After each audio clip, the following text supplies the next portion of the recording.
You'll get absolutely nothing. Mark's voice echoed through the marble hallway of the family law court, sharp and dripping with malice. He stopped just a few feet away from me, adjusting the cuffs of his expensive designer suit, a cruel, triumphant smirk plastered across his face.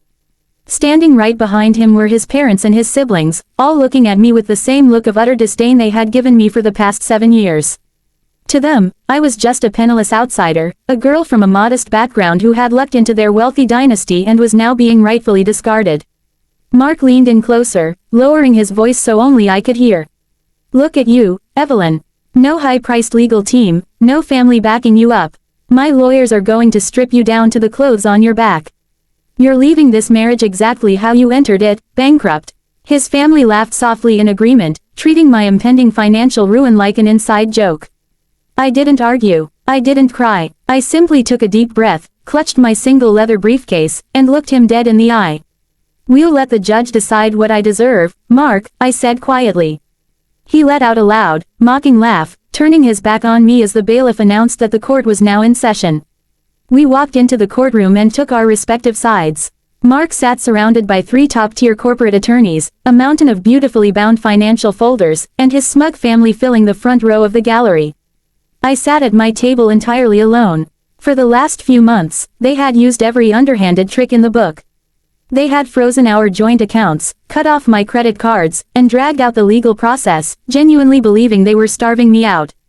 They thought my lack of a legal team was proof of my desperation. They had no idea it was entirely by design. The Honorable Judge Thomas Reynolds took the bench, his sharp eyes surveying the room.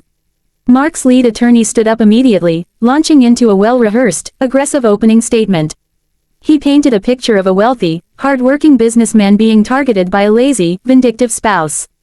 He presented Mark's family business tax returns, claiming the company had suffered massive losses and that the marital assets were practically non-existent.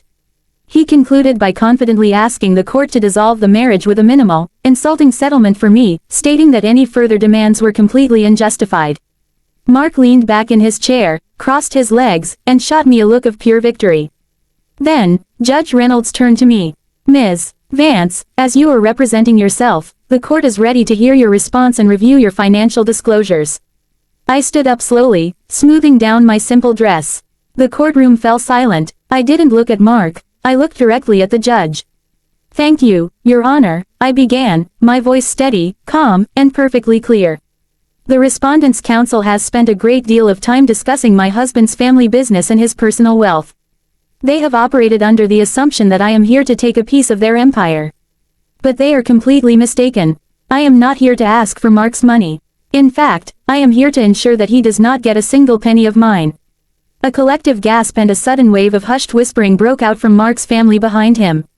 Mark's smirk flickered, replaced by a look of deep confusion. His lead attorney frowned, quickly shuffling through his papers. Your Honor, I continued, opening my briefcase and pulling out a series of certified, heavily stamped financial documents. 7 years ago, before I ever met the respondent, I co-founded an international software development firm under a private holding company, using my maiden name and a blind trust to protect my privacy.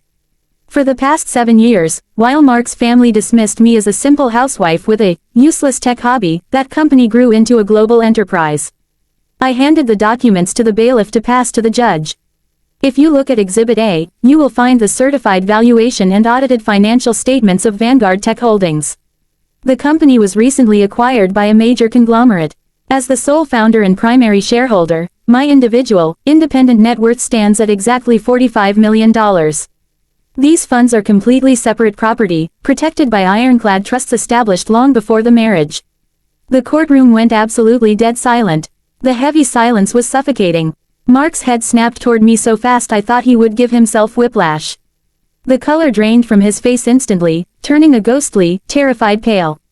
His mother, who had been smirking just moments ago, sat with her mouth wide open, her hands trembling as she clutched her designer purse.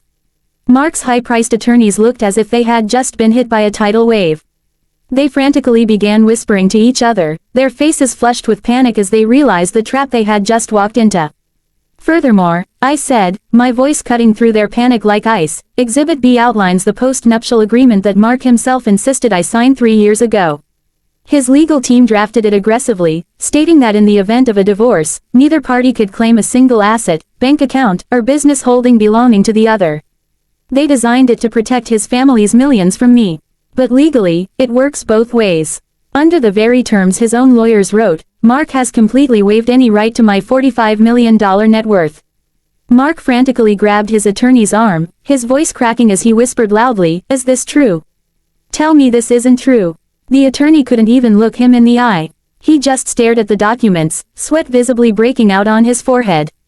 Judge Reynolds reviewed the certified bank statements, the trust documents, and the post-nuptial agreement.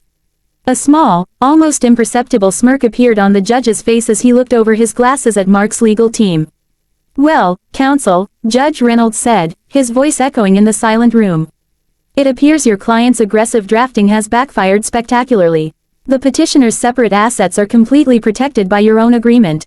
Ms. Vance, is there anything else?" "Just one final matter, Your Honor," I replied calmly.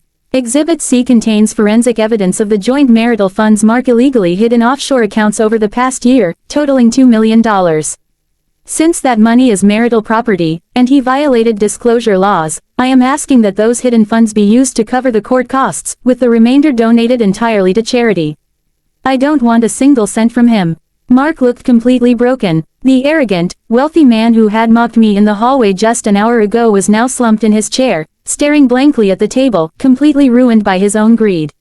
His family sat in utter, humiliated silence, unable to even look at each other.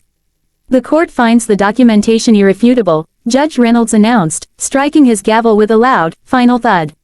"The dissolution is granted under the terms presented by the petitioner. Court is adjourned." As the judge walked out, the silence in the room remained unbroken. I neatly placed my documents back into my briefcase, snapped it shut, and stood up. I walked past Mark's table without saying a word. I didn't need to say anything. The look of absolute defeat on his face was worth more than any words could ever express. They thought they could break me because they thought I was nothing, but they forgot that the quietest people in the room are often the ones holding all the power.